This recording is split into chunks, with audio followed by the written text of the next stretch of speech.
Okay, so picture this. You're applying for a loan.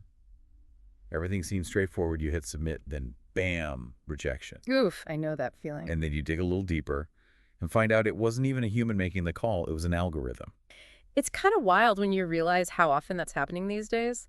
AI is making decisions that impact our lives in a very real way. And that's what makes this new international treaty so fascinating, the one you asked about, is basically trying to set some ground rules for all this. It's definitely a sign of the times. This isn't some far-off sci-fi thing anymore. It's right here, right now. Mm, And this treaty, the Framework Convention on Artificial Intelligence, Human Rights, Democracy, and the Rule of Law, that's a mouthful. I know, right? Well, it's an attempt to get ahead of the curve on all of this before things get even more complex. And it's not just some small-scale agreement either. Right. This has been years in the making. Spearheaded by the Council of Europe, but with global players like the US and Japan already on board. Yeah, and that global scope is crucial. AI doesn't exactly respect borders. What might seem like a problem in one corner of the world. Can snowball pretty quickly. Exactly. Think about how interconnected everything is. A rogue algorithm in one part of the world could have ripple effects everywhere. Okay, so let's dive into the nitty-gritty. You wanted to get past all the legal jargon, right? Yeah. So one of the core principles is this idea of transparency. We're talking about making these algorithms, well, less mysterious. Less like a black box. Yeah, exactly. So you're not left in the dark. Like with that loan application, imagine if you could actually see why you were rejected. Totally, like what factors the AI was using, the weight it gave to each piece of data. That level of transparency could really change the game when it comes to accountability. Because right now it feels like you get a decision, but you have no idea how they got there or what, if anything, you can even do about it.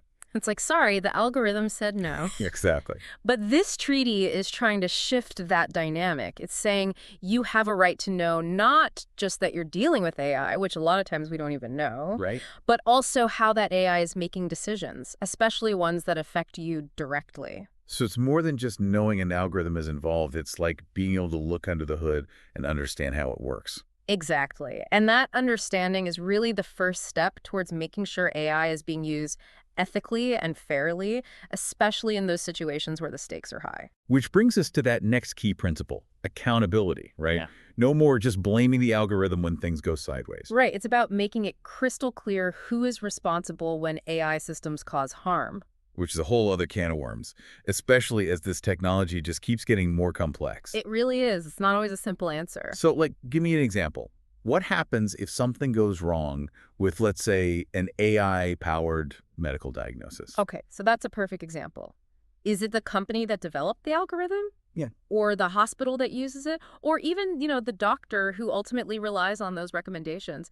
It gets tricky fast. No kidding. And those are exactly the tough questions this treaty is trying to address, especially as AI starts playing a bigger role in those critical fields. And it's not like it's slowing down anytime soon. We're talking self-driving cars, criminal justice. The list goes on. And that's why risk management is another huge part of this treaty. Because it's not a one-size-fits-all situation, is it? Not at all. AI systems that are deemed high risk because they could have a serious impact on your rights, those are going to face a lot more scrutiny. So it's like a sliding scale. Mm-hmm. The greater the potential impact. The tougher the rules, Well, exactly. Makes sense. And that's where this treaty gets super interesting. It outlines specific ways to assess and mitigate those risks, especially when it comes to things like bias, discrimination, all the stuff that keeps popping up. Which is a whole other conversation. Really is. But before we go there, just to recap, we've got this idea of transparency so you know what's up, accountability so there are consequences, and this risk-based approach to make sure the rules match the potential impact of the AI. Anything else we should know? Oh, yeah, there's more. This is where it gets really interesting, this whole idea of safeguarding democracy. Like we're talking about making sure AI doesn't go all rogue and mess with our That's elections. the idea. Think about it. What happens when deep fakes get so good you can't tell what's real anymore? Okay, that's kind of scary. Right. Or imagine AI systems that can manipulate social media, to sow discord, undermine public trust. Yeah, no, I'm getting some seriously dystopian vibes here. It's right out of a sci-fi movie, but it's why this principle is so important. It's about setting some boundaries, making sure AI doesn't become a tool for, manipulation or control. It should be something that strengthens democracy, not weakens it. So no robot overlords rigging the system then? Not if this treaty has anything to do with it. Ultimately, it's about keeping humans in control, making the decisions that shape our societies, not handing over the reins to algorithms. Okay, so just to recap, because we've covered a lot of ground, we talked about transparency, accountability, this risk management approach, now safeguarding democracy.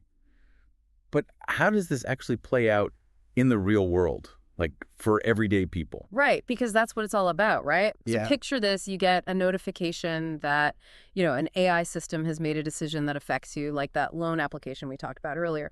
But this time, you don't just get a yes or no, you get an actual explanation of why. Oh, interesting. And maybe you even have the option to challenge that decision if you think it's unfair. Like you have a right to appeal, but not to a person, to the algorithm itself.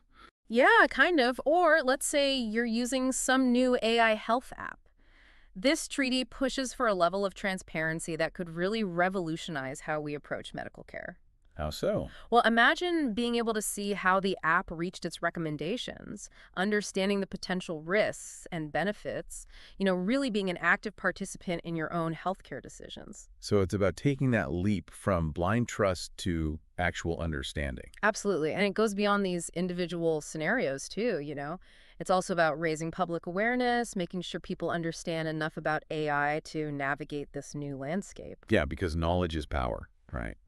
Okay, so we've talked about some potential upsides, but the article you sent also mentioned some pushback on all this. Some people are worried that this treaty could stifle innovation. Yeah, that's a fair point. Too much regulation too early on could definitely backfire. Kill the buzz before it even gets going. Exactly. But it's not like this treaty is saying stop all AI research.